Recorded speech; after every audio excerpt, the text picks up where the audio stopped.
ভাই বিশ্বাস করবেন না, এটা একটা গাড়ি নাকি বিমান।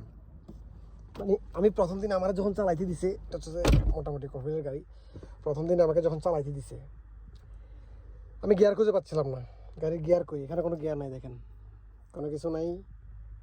পরে খুঁজে দেখি যে গিয়ার এইটা হচ্ছে যে গিয়ার, ঠিক আছে। হ্যান্ড ব্রেক খুঁজতেছি, হ্যান্ড ব্রেক নাই। হ্যান্ড ব্রেক হচ্ছে যে এই সুইচ নিচে, এটার নিচে একটা সুইচ আছে, এটা হচ্ছে হ্যান্ড ব্রেক। পরে যাক চালাইতে গেলাম, সিট মিট সব সেটিং এখানে।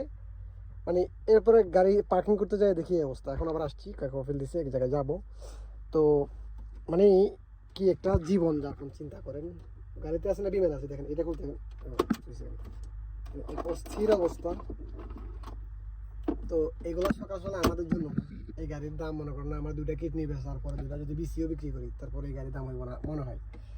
তো যাই হোক, কোনোদিন যদি ক্রিজিকে থাকে, এটা পুরোটাই ডিসপ্লে, দেখেন এটা পুরোটাই ডিসপ্লে। এখানে আপনার মনে করেন না সামনে পিছনে সব কিছু দেখা যায়, উপরে নিচে কি আছে আপনি যখন গাড়িটা স্টার্ট করলে সব কিছু দেখা যাবে, দেখাবো না কোনো একদিন। তো এ হচ্ছে যে সীসা। সীসা বলতে এটা তো আরবি নাম, এটা যাক বলে লাভ নেই। তো কী বলবো, ভালো থাকেন, সুস্থ থাকেন, আল্লাহ হাফেজ। স্বপ্ন দেখেন যে এরকম একটা গাড়ির মালিক হবেন। আমি দেখতেছি, ইনশাল্লাহ হয়ে যাবে একদিন।